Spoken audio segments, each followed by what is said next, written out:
I remember when I was learning to drive and I drove at high speed into a street just because the instructor assumed I should have known not to do that. Of course, I didn't have the competence nor the experience to know anything. Well, Nigeria is driving at high speed into the failed state street. And the drivers do not have the competence nor experience to slow us down. Slow down, Nigeria. Are the state houses of assembly still functioning though? If they are, why aren't we hearing about their moves to help alleviate the sufferings of citizens in their states? Or they're only in the assemblies to help themselves? What's your state house of assembly doing? Preparing to be re-elected next year or holding your governor accountable? Nigeria's democracy is too expensive. We pay millions monthly to reps and their aides who do nothing but rubber stamp. Kano State Governor Ganduje was seen in several videos stashing dollars in his bank, Bariba.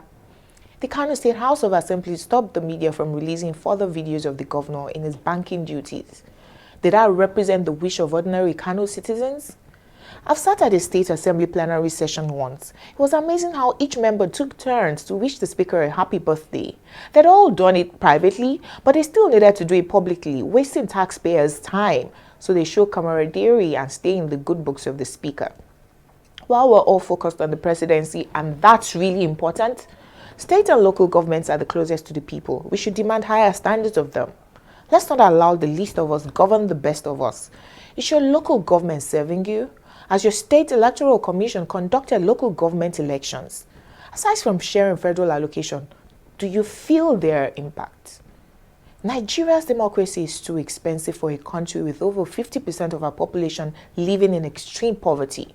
We pay the representatives so much to represent the people, but they represent their own interest and put party first. Very sad. My advocacy today, therefore, is to ask us to hold each representative accountable. Their children school abroad. So Academic Staff Union of Universities ASU is not their problem. What of primary and secondary school education for the people they represent? They go abroad for medical care, so the state hospitals are also not their business. Ironically, it seems our representatives are being served by the people rather than the other way around. Our democracy is too expensive. In the days of military interregna in the 80s, Nigerians fled abroad for greener pastures. From 1999 to 2014, more citizens came back.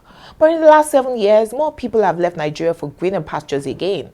There's no place like home, people say. But even rich and middle-class families are relocating for their children to have quality education abroad rather than the cutthroat private institutions in the country. Every industry is feeling the impact of Japa, brain drain. Who will rescue Nigeria when all the bright brains flee? Listen, good governance is your right. Don't be afraid to speak up and demand it at all tiers of government. Drag your councillor to your community and make them work for the money they're sharing. Nigeria's democracy is too expensive if elected representatives only represent themselves. We should consider scrapping those houses and let governments be held accountable by the people directly.